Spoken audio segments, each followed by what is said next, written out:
ஸ்ரீமதி சுபஸ்ரீ அவர்கள் ஹொய்சலா டைனாஸ்டியை சேர்ந்த விஷ்ணுவர்தனா என்ற கிங்கை பற்றி பேச வருகிறார்கள். கேட்டு அனுபவிப்போம்.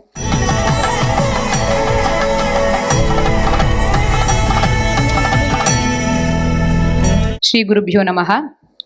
இன்னைக்கு நம்ம பார்க்க போற கிங் விஷ்ணுவர்தனா. முன்னையே சொன்ன மாதிரி தெரியாத அரசர்களை தெரிஞ்சுக்கிறதுக்கு தான் இந்த பாரத் 75. அவரை பிரைட் ஆஃப் ஹொய்சலா அப்படின்னு சொல்லலாம். இந்த எம்ப்ளம் பார்த்தா இதுதான் ஹொய்சலா சாம்ராஜ்யத்தோட எம்ப்ளம். நமக்கு தெரியும், சோழர்களுக்கு புலிக்கொடி, பாண்டியர்களுக்கு மீன் கொடின்னு சொல்றோம் இல்லையா. இது என்ன அப்படின்னா, சாலா அப்படின்னு ஒரு ஹண்டர் இருந்ததாகவும், அவர் ஒரு அனிமல், ஒரு சமண துறவியை அட்டாக் பண்ண போகும்பொழுது அதை காப்பாத்துறதுக்காக அந்த அனிமலை கான்குயர் பண்றார். இந்த சமண துறவி என்ன சொல்றார், அதை அட்டாக் பண்ணு அப்படின்னு சொன்னாராம். ஹொய் சாலா அப்படின்னு சொன்னாராம். அதுல இருந்தா இந்த ஹொய்சலா அப்படிங்கிற வார்த்தை வந்ததுன்னு சொல்லுவா. பட் இதுக்கு ஒரு ஹிஸ்டாரிக் எவிடன்ஸ் இருக்கான்னா இல்ல, ஆனா ஒரு லெஜெண்ட், வழி வழியா சொல்லக்கூடிய லெஜெண்ட். ஆக இது ஏன் நான் காமிக்கிறேன் அப்படின்னா, இந்த எம்ப்ளம் எங்கெல்லாம் இருக்கோ அதெல்லாம் ஹொய்சலா அந்த அவர்கள் டைனாஸ்டியில கட்டப்பட்ட கோவில்கள், மான்யூமெண்ட்ஸ் நம்ம தெரிஞ்சுக்கலாம். நெக்ஸ்ட், விஷ்ணுவர்தனா. ஒரு ராஜா முதல்ல எப்படி இருக்கணும்? மேடம் சொன்ன மாதிரி படை குடி கூழ் அமைச்சு நட்பு அரண் ஆறும் உடையான் அரசருள் ஏறு. ஒரு ராஜாக்கு முதல்ல வேண்டியது படை தான். அப்போ அந்த மிலிட்ரி விக்டரிஸ் தான் ஒரு ராஜாவுடைய விக்டரியை காமிக்கும். ஏன்னா மக்களை காப்பாற்றணும், முதல் கடமை க்ஷத்ரிய தர்மம். அப்போ அந்த மக்களை காப்பாற்றக்கூடிய மிகப்பெரிய வீரராக இருந்தவர் விஷ்ணுவர்தனா. இந்த விஷ்ணுவர்தனா அப்படிங்கிற பேரே பின்னாடி ஏற்பட்டதுதான். அவருக்கு முதல்ல இருந்த பேர் பிட்டி தேவா. எப்படி விஷ்ணுவர்தனா ஆச்சுன்னு பார்க்கலாம். இவருடைய மிலிட்ரி விக்டரிஸ் பார்த்தா சோழர்களை டிஃபீட் பண்ணியிருக்கார், பாண்டியாஸை டிஃபீட் பண்ணியிருக்கார், சாளுக்கியர்களோட போரிட்டு இருக்கார். சாளுக்கிய சாம்ராஜ்யம் எவ்வளோ பெருசு, அவர்களோட போரிட்டு அவர்களில் சிலரை வெற்றி கொண்டிருக்கிறார். அதனால இவருக்கு நிறைய பட்டங்கள், திரிபுவன மல்லா, புஜபல வீரகங்கா, பொய்சல தேவா, ராஜ மார்த்தாண்டா அப்படின்னு இவருக்கு பல பட்டங்கள் இருந்தன. Next, religious belief. முதல்லயே சொன்ன மாதிரி இவருடைய ஒரிஜினல் நேம் பிட்டி தேவா அப்படிங்கிறது தான். இந்த பிட்டி தேவா எப்படி விஷ்ணுவர்தனா ஆச்சுன்னா ரொம்ப இன்ட்ரெஸ்டிங்கான ஒரு கதை. சுவாமி ராமானுஜாச்சாரியார் சூழ்நிலையின் காரணமாக கன்னட தேசத்துல போய் வாழ வேண்டிய ஒரு சூழ்நிலை வந்தது. அப்படி வரும்பொழுது இந்த ராஜாவுடைய மகளுக்கு ஏதோ ஒரு நோய் வாய்ப்பட்டிருந்தாளாம். அந்த நோயை சுவாமிகளுடைய அனுகிரகத்தினால அவர் குணப்படுத்தினர். அதை குணப்படுத்தின உடனே அந்த பிட்டிதேவனா இருந்தவர் அப்படியே சுவாமி ராமானுஜருக்கு தான் அடிமை அப்படின்னு சொல்லி வைஷ்ணவரா மாறி கிங் விஷ்ணுவர்தனா. அதுக்கப்புறம் தான் அவருடைய பேர் விஷ்ணுவர்தனா அப்படின்னாச்சு. அவர் பெருமாள் கோவில் மட்டும் இல்ல, சிவன் கோவில்களும் கட்டியிருக்கார். ஈவன் ஜைன மடங்களுக்கும் அவர் ஆதரவுகள் தெரிவிச்சிருக்கார். நெக்ஸ்ட், அவருடைய காலத்துல வெறும் படை மட்டும் நம்ம ராஜாக்களோட சிறப்பு இல்லை.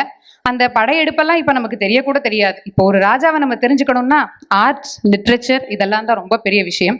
அப்போ நிறைய பேட்ரனைஸ் பண்ணியிருக்கார்.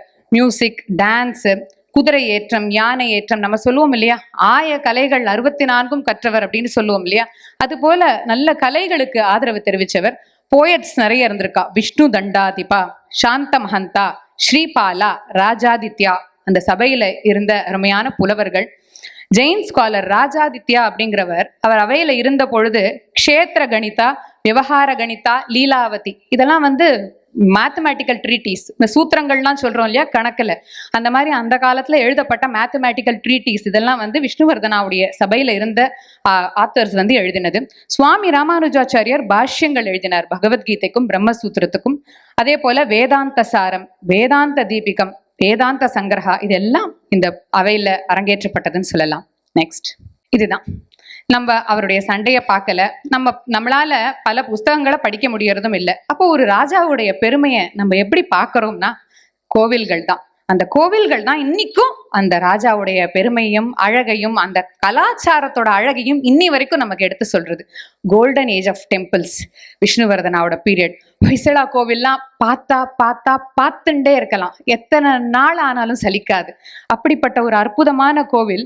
அந்த கோவில்ல நிறைய ஸ்பெஷாலிட்டி சொல்லலாம். Lattice sculptures, star shaped platforms, அதே மாதிரி அந்த வால் எலாபரேட்லி கார்வ்டு வால்ஸ், அதாவது அந்த சிவர்ல ஒரு இடம் இருக்காது, அந்த இடம் ஃபுல்லா சிற்பங்களா இருக்கும். வரப்போற ஸ்லைட்ல நம்ம பார்க்க போறோம்.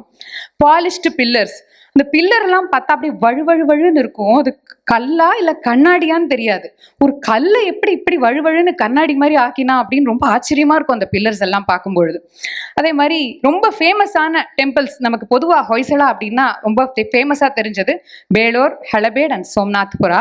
இன்னைக்கு நம்ம பார்க்க போறது ஒரே ஒரு டிப் ஆஃப் த ஐஸ்பெர்க்னு கூட சொல்ல முடியாது, அப்படி ஒரே ஒரு கோவில், ஒரு சின்ன பகுதியை தான் நம்ம பார்க்க போறோம், Belur. Next slide. Doctor Chitra Madhavan அவர்கள் ரொம்ப அழகா சொல்லுவார். நான் அவருடைய டாக்ஸ்க்கெலாம் நிறைய போவேன். அவர் தான் எனக்கு வந்து கோவிலை இப்படிதான் பார்க்கணும்னு கற்றுக் கொடுத்த குரு. அவர் முன்னாடி இந்த மாதிரி ஒரு ப்ரெசன்டேஷன் நான் பண்ணுவேன்னு நான் நினைக்கவே இல்லை. அதுக்கு நம்முடைய குரு ஸ்ரீமதி விஷாகா ஹரிக்கு நான் ரொம்ப நன்றி கடன் பட்டிருக்கேன். ஒரு கோவிலுக்குள்ள நுழையர்ச்சியே நம்ம கொஞ்சம் கொஞ்சமா நடந்து போறோம்னா சில நூற்றாண்டுகளை கடந்து போறோம் அப்படின்னு சொல்லுவா.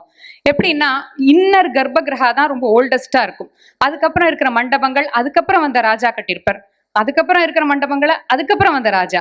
சோ நீங்க ஒரு கோவிலுக்குள்ள நடந்து போறேன்னா நீங்க ஒரு டைம் மிஷின்ல போறேன். 100 இயர்ஸா 1000 இயர்ஸா நீங்க டைம் டிராவல் பண்றேன் அப்படின்னு கூட வச்சுக்கலாம். இந்த கோபுரம் பார்த்தா நம்ம தமிழ்நாட்டுல இந்த மாதிரி கோபுரங்கள் தான் நம்ம நிறைய பாக்குறோம். இந்த மாதிரி பார்த்தாலே நமக்கு தெரியும் இது வந்து விஜயநகர சாம்ராஜ்ய கோபுரம். Next slide. Raised platform. அதாவது நம்ம கோவில்லாம் இப்படி நுழைஞ்ச உடனே சாதாரணமா தான் இருக்கும். மிஞ்சி போனா குகை கோவில்கள்ல படிகள் இருக்கும், மலை கோவில்ல படி இருக்கும். ஆனா ஹொய்சலா கோவில்ல பாருங்களேன், அந்த கோவிலே வந்து ஒரு பிளாட்ஃபார்ம் மேல எழுப்பி, அவர் சுவாமி எப்போதுமே கச்சேரி பண்ணிட்டு இருப்பாரோ என்னமோ, அதனாலயும் என்னமோ கம்பீரமா ஒரு ராஜா இல்லையா, அதனால மேடை மேல அவரை உட்கார வச்சிருப்பா. இந்த ரைஸ்ட் பிளாட்ஃபார்ம்ஸ் அவளோட ஸ்பெஷாலிட்டி.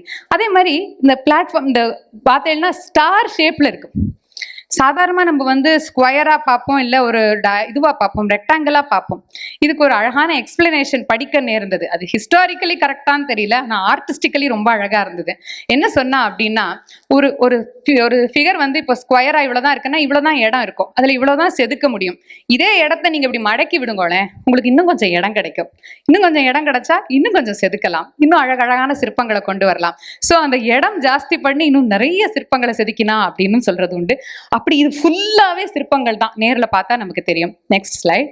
வெளிப்புற அந்த சுவத்துல இருக்கிற ஒரு சின்ன பகுதியை ஜூம் பண்ணிருக்கு. கீழே வரிசையில பாருங்க, கீழே இருக்கிறது யானை. யானைகள் பொதுவா வந்து ஸ்ட்ரென்த் குறிக்கிறது இல்லையா, ஸ்ட்ரென்த், நம்மளோட பேஸ் வந்து ஸ்ட்ராங்கா இருக்கணும் அப்படிங்கிற மாதிரி அந்த யானைகள். இன்னும் கொஞ்சம் நல்லா கவனிச்சு பார்க்கலாம். சும்மா பார்த்துட்டு போகலாம், கொஞ்சம் கவனிச்சு பார்க்கலாம். அந்த ஒரு ஒரு யானையும் ஒரு ஒரு மாதிரி இருக்கு. அதுக்கு மேல இருக்கிற குதிரைகள் அதே மாதிரி தான். அந்த குதிரையிலும் அவ்வளோ வெரைட்டிஸ் இருக்கும். குதிரை மேல உட்காந்து இருக்கிற மாதிரி, அதுக்கு மேல சில ரேண்டம் ஸ்கல்ப்சர்ஸ், புராணிக் ஸ்கல்ப்சர்ஸ், மகாபாரதம், பாகவதம், ராமாயணம் எல்லா ஸ்கல்ப்சர்ஸும் இருக்கும். அதாவது இந்த வெளிப்புற செவர் பார்க்கறதுக்கே நமக்கு 2 நாள் 3 நாள் வேணும், நம்ம ஐடென்டிஃபை பண்ணி பார்க்கணும் அப்படின்னா. Next slide. இது ரொம்ப அழகான ஒரு விஷயம். அந்த கோவில்ல ஜன்னல், ஜன்னலோட பர்பஸ் என்ன? காற்றும் வெளிச்சமும் போறோம் இல்லையா, ஒரு கட்டம் போட்டா போறோம், இல்ல ஒரு ரவுண்டு போட்டா போறோம், காத்து வரும், வெளிச்சம் வரும், அதோட நிறுத்திக்கலாமே. அந்த ஓட்டைகள் தான் அந்த ஜன்னல்ல இருக்கிற ஓட்டைகள். அதுக்கு நடுவுல எவ்வளவு செதுக்கியிருக்கா பாருங்க. கிருஷ்ணருடைய சரித்திரம், கம்சவதம் தெரியுறதா? இதை நான் வந்து ஜூம் பண்ணி இருக்கேன். இப்போ இது மேல இருக்கும் ஒரு சின்ன ஜன்னல், இந்த மாதிரி நிறைய ஜன்னல்கள் இருக்கும். அதுல ஒன்னொன்னுலயும் இருக்கிற அந்த ஒரு ஒரு கேப்லயும் அவ்வளோ அழகா செதுக்கியிருப்பா. சிலதுல வந்து ஜியாமெட்ரிக்கல் டிசைன்ஸ் பார்க்கலாம். நீங்க டிசைனர்ஸ்லாம் இருந்தேன்னா அந்த கோவிலுக்கு போனேன்னா உங்களுக்கு நிறைய டிசைன்ஸ் கிடைக்கும். உட்காந்து நம்ம ரங்கோலி போடலாம், மெஹந்தி போடலாம், அவ்வளோ டிசைன்ஸ் கொட்டி கிடக்கும். அந்த ஜன்னலுக்கு நடுவில் ஜியாமெட்ரிக் டிசைன்ஸ் இருக்கும். இல்லைன்னா இந்த மாதிரி புராணிக் ஸ்கல்ப்சர்ஸ் எவ்வளோ அழகா இருக்கு பாருங்க. அந்த யானை, கிருஷ்ணர் புல்லாங்குழல் ஊதுறது, இந்த மாடு மேய்க்கிறது, இதெல்லாம் ஒரு ஜன்னலுக்கு நடுவில் அவசியமா அப்படின்னா சாதாரணமா விட்டுருக்கலாமே. அப்ப என்ன ஒரு ஆசை, என்ன ஒரு கலை நயம். இதெல்லாம் பொறுத்து பொறுத்து பொறுமையா நம்ம கோவிலை பார்க்கணும் இல்லையா. உள்ள போனோம், நேர பெருமாளை சேவிச்சோம், வந்தோன்னு நம்ம இருக்கக்கூடாதே. அதுக்கு தான் விஜயஸ்ரீல இதெல்லாம் நம்ம பண்றோம். Next line. இது வேலூரோட ஸ்பெஷாலிட்டி, மதனி காஸ் அப்படின்னு சொல்லுவா. அழகழகான பெண்கள், இவாளோட ஃபீச்சர்ஸ் எல்லாம் லைட்டா நான் தொட்டு காமிக்கிறேன். இது எல்லாமே மேடமோட கருணைன்னு தான் சொல்லணும். அதான் இப்படி பார்க்கணும்னு சொல்லி கொடுத்தது. இந்த பின்னாடி இருக்கிற அந்த ஃப்ளாரல் டிசைன்ஸ் எல்லாம் பாருங்க. அதுலேயே வந்து ஃப்ளாரல் டிசைன்ங்கிற இந்த பூ மாதிரி இலை மாதிரி இருக்கு இல்லையா, அது கூட வித்தியாசமா இருக்கும். அந்த ப்ரொபோர்ஷன்ஸை பாருங்க. இந்த தலை இவ்வளோ இருக்கு, அந்த உடம்பு எவ்வளோ தூரம் இருக்கு, இந்த கால் இவ்வளோ அழகா இருக்கு. ஸோ அந்த கரெக்டான ப்ரொபோர்ஷன் மெயின்டைன் பண்ணாதான் ஒரு சிலை வந்து நம்ம கண்களுக்கு முதல்ல அழகா தெரியும். எனக்கு ரொம்ப ரசிச்சு பார்த்த ஒரே ஒரு விஷயத்த மட்டும் பகிர்ந்துக்கிறேன். முழங்கால், அந்த சிலையில இருக்கிற முழங்காலை பாருங்க. முழங்கால் அப்படிங்கிறது ஒரு எலும்பு பகுதி. எலும்பு பகுதி ஹார்டா இருக்கும். அதே அந்த சதை, காஃப் மசில்னு சொல்றோம் இல்லையா, முழங்காலுக்கு கீழே, அது ஒரு சதை பகுதி, அது வந்து சாஃப்டா இருக்கும். ஆனா இவ பண்றது கல்லு. கல்லு எப்பவுமே ஹார்டா தான் இருக்கும். அந்த கல்லால நீங்க முழங்காலையும் அழகா காமிக்கணும், சதை பகுதியும் அழகா காமிக்கணும். முழங்கால் முழங்காலா ஹார்டா தெரியணும், சதை பகுதியா சாஃப்டா தெரியணும். அப்ப அதுக்கு எவ்வளவு எப்படி செதுக்கியிருக்கா பாருங்க. அந்த முழங்கால்ல இருக்கிற அந்த கப்பு முதற்கொண்டு அவ்வளவு அழகா தெரியும். அந்த காலை பாருங்க, ஒரு ஒரு கால் ஒரு ஒரு பொசிஷன்ல இருக்கு. ஆனா அது எவ்வளவு அழகா இருக்கு. அந்த கீழே அந்த பாதத்துல இந்த விரல், யாரோ ஒருத்தர் நிஜமா நிக்கிற மாதிரி இல்ல, அந்த பாதத்துல அந்த கட்டை விரலுக்கு கீழே இருக்கிற வளைவை பாருங்க. அந்த ஃபர்ஸ்ட் போட்டோல அந்த பாதத்துக்கு அடியில இருக்கிற அந்த கருவு பாருங்க.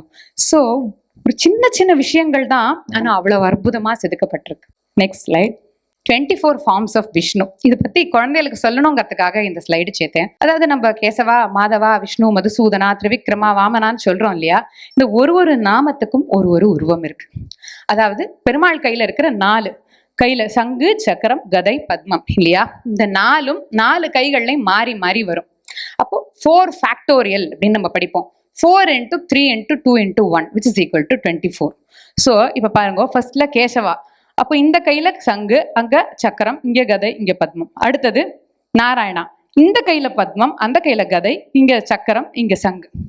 சோ இந்த மாதிரி 24 வடிவங்கள் இருக்கு பெருமாளுக்கு. இந்த 24 வடிவத்தோட அழகையும் பார்க்கணும்னா நம்ம வேலூருக்கு போகணும்.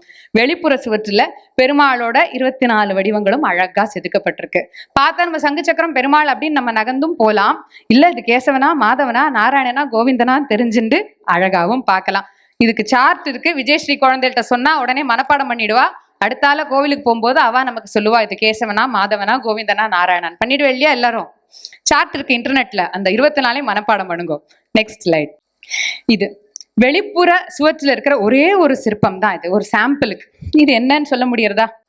ராவணனுடைய கைலாச பர்வதம். இது வேலூர், அது ஹளேபேட்ல இருக்கிறது. ஒரு கம்பேரிசனுக்காக ரெண்டையும் சேர்த்தேன். அது ஒரு பாறை, சோப் ஸ்டோன் அப்படின்னு சொல்ற ஒரு கல்.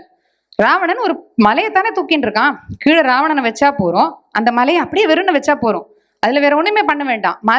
மலையில வேற என்ன டெக்கரேஷன் வேணும்? அப்படி விடலவா. அந்த கேப்ல பார்த்தேன்னா அந்த கைலாசம்ங்கிற இதுல ஃபுல்லா ஜூம் பண்ணி பார்த்தா தெரியும், அத்தனை உயிரினங்களும் இருக்கும். புல்லு, பூண்டு, மரம், செடி, கொடி, குரங்குகள், பறவைகள், மிருகங்கள், தேவர்கள், யக்ஷர்கள், கிண்ணறர்கள், மனிதர்கள், அத்தனை பேரும் மேல சிவபெருமானும் பார்வதியும் உட்காண்டிருப்பா. அதை செதுக்கிறதுக்கு எவ்வளவு நாட்களாயிருக்கும், எவ்வளவு நேரமாயிருக்கும். ஆனா எவ்வளவு ஒரு ஆசையோட செதுக்கியிருக்கா. நம்ம பண்ற கைங்கரியம் என்னன்னா, ஒரு 10 நிமிஷம் இந்த சிலைக்கு கீழே நின்று ஓம் நம சிவாயன்னு சொல்லிட்டு அந்த அழகை பருகிறது தான். அதுதான் இந்த ஒரு சாம்பிள். இந்த ஒரு சிலையை பத்தியே 1.5 மணி நேரம் 2 மணி நேரம் டாக்ஸ் எல்லாம் இருக்கு, யூடியூப்ல போய் பார்த்தேன். Next slide. இது உள்ள இருக்கிற மண்டபத்துல இருக்கிற தூண்களுடைய அழகு. நான் சொன்னேன் இல்லையா, அந்த தூண் பாருங்க, கண்ணாடி மாதிரி எப்படி வழுவழுன்னு இருக்கு. ஒரு டாக் போது டாக்டர் சித்ரா மாதவன் அவர்கள் கேட்டார், எப்படி இது ரவுண்ட் ஆச்சு அப்படின்னு கேட்டார். அன்னைக்கு நான் யோசிச்சு பார்த்தேன், நிஜமாவே யோசிக்கிறேன். ஒரு கல்லு நீங்க இமேஜின் பண்ணிக்கோங்க, இட்ஸ் அ பாறை. அது ஒரு கண்ணாப்பினான்னு ஒரு ஷேப்ல இருக்கு. அதை கொண்டு வந்து இங்க நிறுத்துறா. இப்ப ரவுண்ட் ஆக்கணும்னா என்ன பண்ணிருப்பா? நம்ம கேக்ல ஐசிங் பண்றோம் இல்லையா, ஒரு ஐஸ் ட்ரேல வச்சு கேக் அப்படி சுத்தி விடுவா. இந்த மேல கிரீமை வச்சுட்டு இப்படி இந்த ஸ்பேட்டுலாவால ரவுண்ட் பண்றா. சரி, அந்த மாதிரி எல்லாம் கல்ல பண்ணிட முடியுமா? அப்படி கல்ல சுத்திட முடியுமா? அப்படி சுத்தாம அதோட ரவுண்ட் ஷேப்பை எப்படி கொண்டு வந்திருப்பா? இவா ஒருவேளை கையில ஏதாவது ஆயுதங்களை வச்சுட்டு அதை சுத்தி சுத்தி ஓடி ஏதாவது பண்ணிருப்பாளா? எனக்கு கற்பனை பண்ண முடியல. இது எப்படி நடந்ததுன்னு எனக்கு தெரியல. ஆனா இந்த கோவில்ல நின்று எனக்கு வந்த ஒரு சிந்தனை. அதுலயும் இது ஃபுல்லா ஒரே ரவுண்ட் இல்ல. அது ஒரே ரவுண்ட் ஆக்குறது ஈஸி. சொல்ல போனா ஒன்னொன்னும் ஒரு லேயர் இருக்கும். கீழே ஒரு லேயர் கொஞ்சம் எக்ஸ்டெண்டடா இருக்கும், அதுக்கடுத்து கொஞ்சம் சின்னதா இருக்கும், அதுக்கப்புறம் கொஞ்சம் பெருசா இருக்கும். அதுலயும் சில டிசைன்ஸ், இந்த 2-3 லேயர்ல பார்த்தீங்கன்னா ஃப்ளாரல் டிசைன்ஸ். ஸோ இது ஒரு லேயரா எப்படி செதுக்கினா, ஒரு லேயரா எப்படி பண்ணினா அப்படிங்கிறது ரொம்ப ஒரு அற்புதமான விஷயம். அடுத்ததா இருக்கிறது நரசிம்மர் பில்லர் அப்படின்னு பேரு. அது ஒரு காலத்துல சுழன்று கொண்டு இருந்தது அப்படின்னு சொல்றாங்க உள்ள கைட்ஸ். அதாவது மொத்த பில்லருமே ஒரு அச்சில மேலையும் கீழையும் இருந்து சுத்தித்து அப்படின்னு சொல்றா. அதுலயும் பார்த்தா இந்த விரல் சைஸ்லேருந்து, இந்த சுண்டு விரல் சைஸ்லேருந்து சிற்பங்கள் இருக்கும். இந்த பில்லர் மோகினி பில்லர், பெருமாளுடைய மோகினி அவதாரத்துடைய அழகான ஒரு பில்லர். இந்த நவரங் மண்டபத்துல இருக்கிற ஒரு சில தூண்கள். Next slide. இப்படி வேலூருடைய அற்புதத்தை நம்ம ஒரு டிப் ஆஃப் த ஐஸ்பெர்க் சொன்ன மாதிரி கொடுக்கப்பட்ட நேரத்துல நம்ம பார்த்தோம். இப்படி ஒவ்வொரு கோவிலையும் இந்த மாதிரி எத்தனையோ இருக்கு. அத்தனை விஷயங்களையும் நம்ம பருகணும், நம்ம பார்க்கணும், நம்ம குழந்தைகளுக்கும் எடுத்து சொல்லணும். அதோடைய ஒரு எளிமையான முயற்சியுடைய தொடக்கம் தான் இந்த பாரத் சர்டிஃபை. இந்த ஆப்பர்ச்சுனிட்டிக்கு குரு ஸ்ரீமதி விஷாகா ஹரி அவர்களுக்கு என்னுடைய மனமார்ந்த நன்றி. இப்படி கோவிலை பார்க்க கத்துக் கொடுத்த டாக்டர் சித்ரா மாதவன் அவர்களுக்கு என்னுடைய அனந்த கோட்டி நமஸ்காரங்கள். நன்றி, வணக்கம்.